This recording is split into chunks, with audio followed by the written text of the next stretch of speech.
Assalamualaikum warahmatullahi wabarakatuh. Jumpa lagi di channel MGMP BIN yang menyajikan konten informasi edukatif. Di video kali ini membahas informasi tentang honorer diangkat jadi P3K tanpa tes. Tonton videonya sampai selesai agar tidak ketinggalan informasinya. Selamat menyaksikan. Tenaga honorer dikabarkan akan diangkat pemerintah menjadi pegawai pemerintah dengan perjanjian kerja atau P3K. Hal ini disampaikan oleh Wakil Ketua Komisi 2 Dewan Perwakilan Rakyat Republik Indonesia atau DPR RI, Junimart Girsang. Meskipun begitu, ada persyaratan khusus bagi tenaga honorer yang dapat diangkat sebagai P3K tanpa tes. Untuk tenaga honorer yang berpengalaman mengabdi selama 5 tahun ke atas, maka pengangkatan mereka menjadi P3K tidak perlu tahapan tes seleksi. Junimart mengklarifikasi hal tersebut setelah sebelumnya pemerintah beserta DPR sepakat bahwa semua tenaga honorer harus diangkat menjadi P3K.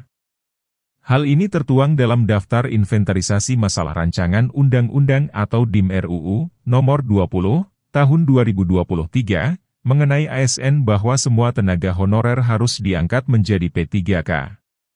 Tak hanya itu, Junimart juga meminta agar terwujud realisasi komitmen pemerintah untuk melakukan audit verifikasi dan validasi data tenaga honorer seluruh Indonesia, yang bekerja sama dengan Badan Pengawasan Keuangan dan Pembangunan atau BPKP. Pendataan dan verifikasi tenaga honorer tersebut sangat penting menurut Junimart oleh karena saat ini begitu banyak tenaga honorer di daerah lainnya yang mengabdi di atas 5 tahun. Kata Junimart, para tenaga honorer yang mengabdi di atas 5 tahun itu tidak masuk dalam daftar usulan pemerintah juga Pemda untuk diangkat sebagai P3K. Junimart meminta kepada Kementerian Pendayagunaan Aparatur Negara dan Reformasi Birokrasi atau Kemenpan RB dan Badan Kepegawaian Negara atau BKN agar melaksanakan komitmen penyelesaian tenaga honorer di seluruh Indonesia secara konsisten. Ada 3 poin. Yang pertama menyangkut progres penyelesaian tenaga non-ASN, yaitu honorer dan sejenisnya. Yang kedua, perkembangan pendataan non-ASN dan penataan secara bertahap. Yang ketiga, skenario penataan XTHK2 dan tenaga non-ASN. Nah, Saudara Menteri dan jajaran yang kami hormati, ketika saya membaca tentang perkembangan pendataan non-ASN dan penataan secara bertahap, berdasarkan SPTJM, Saudara Menteri menyampaikan total 2.355.092, ini SPTJM Pak, SPTJM. Nah, yang jadi masalah sesungguhnya, Saudara Menteri, SPTJM ini khususnya daerah, ini tidak transparan Pak. Kenapa tidak transparan? Ini saya nanti serahkan datanya ini. Banyak tenaga honorer, ketika mereka minta supaya didaftarkan, di daerah itu, kepala daerah, kepala dinas, segala macam tidak mau Pak mendaftarkan. Kalau ada surat pengangkatan dari tahun sekian sampai tahun sekian. Nah, jadi artinya apa, Saudara Menteri, jangan terpaku dan BKN jangan terpaku kepada SPTJM. Inilah gunanya kerja dengan BPKP untuk melakukan audit data, Pak. Dari dulu saya sudah katakan bahwa sekarang ini kalau dulu ada mafia pertanahan, ada mafia tenaga honorer. Ini fakta Pak di lapangan nih. Nah, yang berikutnya tentang aplikasi BKN. Saya tidak tahu apakah ini benar, tapi saya kira mereka tidak bohong lah Pak. Ketika mereka sudah masuk aplikasi BKN, itu bisa tiba-tiba hilang Pak. Di semua daerah begitu. Hilang Pak datanya Pak. Hilang datanya. Ini masih honorer. Belum lagi ASN yang sudah calon ASN sudah nyatakan lulus, tiba-tiba hilang Pak. Nah, saya punya datanya nih. Hilang, kok bisa? Dinyatakan lulus, mereka sudah dapat SMS, Terus muncul lagi Pak, ya, muncul, dinyatakan tidak lulus atau hilang Pak datanya. Nah, ini bagaimana cerita? Kan tidak mungkin di BKN itu ada mafia juga Pak. Tolong dicermati nih Pak. Saudara Menteri mencermati ini, jangan Saudara Menteri kerja, tapi di bawah itu kerja, nggak beres juga. Iya kan? Kan di bawah ini kan tidak dipanggil presiden, yang dipanggil menteri. Nah, bagaimana kalau surat itu masuk ke presiden dari masyarakat? Nah, ini bagaimana Saudara Menteri mengenai ini? Iya kan? Belum lagi, misalnya ini kan masih SPTJM 2.355.092. Sesungguhnya yang tidak SPTJM itu lebih banyak Pak. Ini bagaimana? Kita sepakat di awal itu, ya, untuk undang-undang 202023 ini, ya, semua tenaga honorer harus diangkat menjadi P3K. Itu sepakat Pak. Itu kita jangan lupa, ada rekamannya semua itu Pak. Iya kan? Kita bagi dua kemarin. Ada P3K penuh waktu, ada P3K paruh waktu. Nah, honorer ini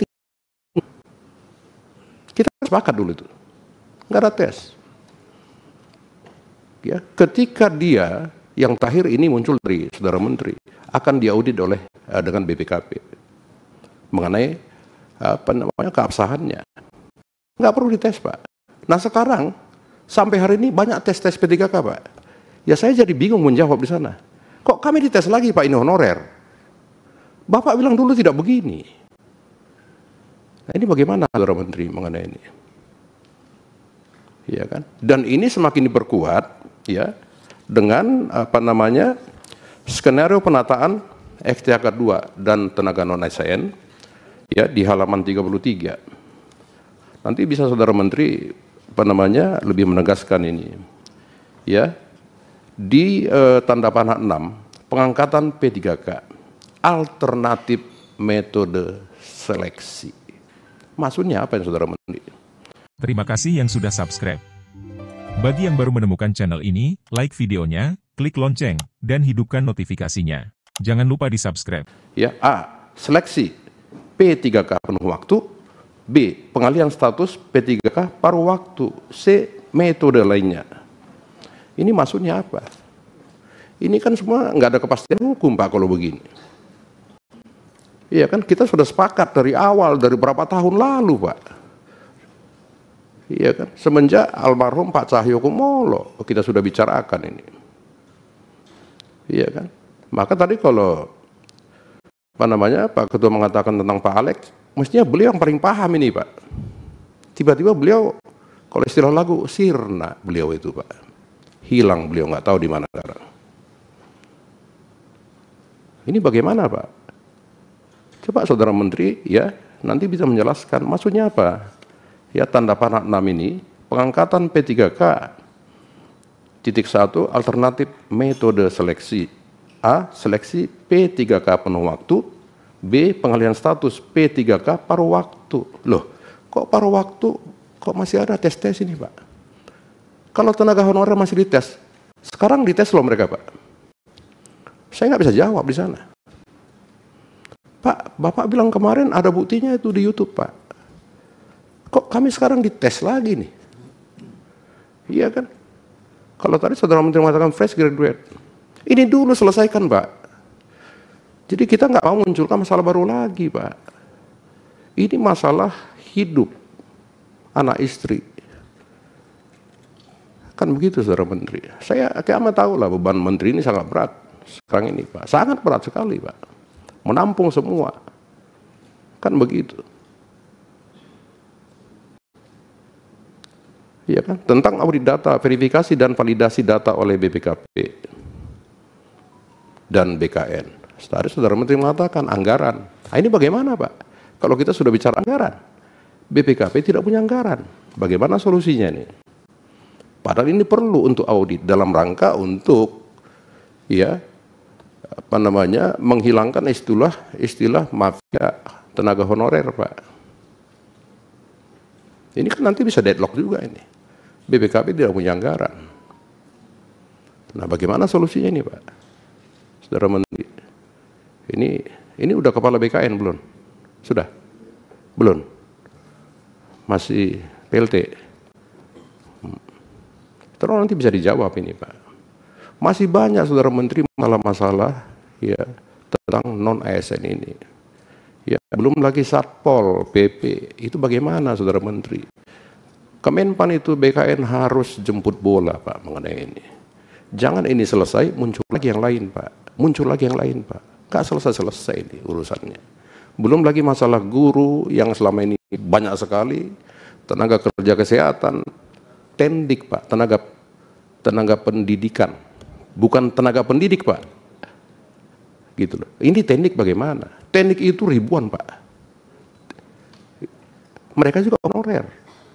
Ya, belum lagi para honorer yang di Kejagung, kepolisian, dan instansi lainnya. Ini bagaimana komunikasi ya Kemenpan BKN. Jadi kita jangan membuat bom waktu juga mengenai ini, Pak. Ini mesti jelas, Pak. Dan aplikasi BKN itu, sekali lagi tolong, Pak, tolong Ibu, dikoreksi. Ya, di SMS-nya mereka nyatakan lulus dan melengkapi 1-2, ya kan? Tetapi ketika mereka masuk, udah nggak bisa. Nah, ini bagaimana? Ini suara para tenaga honorer, suara para tenaga calon ASN yang dinyatakan lulus tapi tak lolos. Kenapa nggak lolos? Hilang datanya, Bu Imas ini bagaimana? Bu Imas kan paling ahli nih yang gini-gini. Iya kan? Gitu loh. Mestinya Bu Imas saja jadi kepala BKN RI. Kalau saya pribadi, karena beliau paling paham mengenai ini. Kasihlah kuota untuk perempuan juga, Pak Menteri.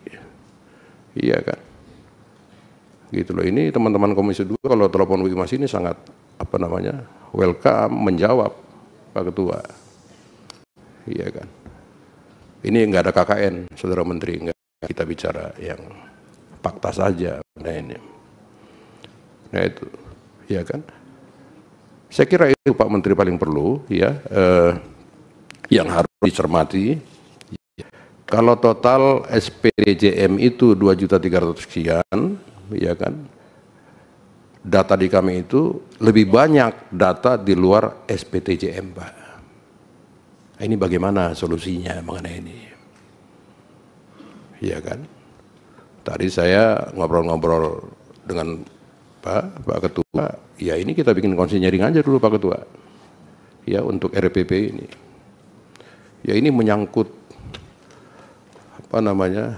ya hidup khususnya para tenaga honorer, Pak. Kita juga motivasi kita dulu merevisi ini adalah tenaga honorer. Di luar itu tambahan-tambahan saja, Pak, untuk anpur, untuk monisasi, gitu, Pak. Nah, ini saya kira yang bisa sampaikan. Kalau bisa, atas izin Ketua, saya serahkan data ini melalui Bu Sesmen. Ini data yang tidak bisa masuk, ke aplikasi BKN. Ini banyak Pak di saya nih. Cuman saya verifikasi juga, saya punya tim verifikasi ini datanya, Pak. Ini yang lolos dari data saya. Kita juga punya data, Pak. Bukan hanya BKN, walaupun BKN suka hilang-hilang datanya. Silakan Bu Sesmen. Sebagai informasi tenaga honorer di Indonesia, menurut Junimart, berada di angka 2.357.092 atau 2,3 juta. Jumlah tersebut adalah mereka yang sudah dilampirkan surat pernyataan tanggung jawab mutlak atau SPTJM dari pejabat pembina kepegawaian atau PPK. Menurut Junimart, di luar tenaga honorer yang memiliki STJM itu, diperkirakan masih banyak yang belum didata oleh BKN. Junimart mengklaim bahwa ia memiliki datanya. Junimart juga menjelaskan bahwa ada honorer yang telah meminta datanya didaftarkan ke BKN, namun ditolak oleh pimpinan instansinya. Hal ini, menurut Junimart, biasanya terjadi di level Pemda atau instansi daerah. Demikian informasi tentang honorer diangkat jadi P3K tanpa tes. Semoga bermanfaat. Sekian, terima kasih. Wassalamualaikum warahmatullahi wabarakatuh.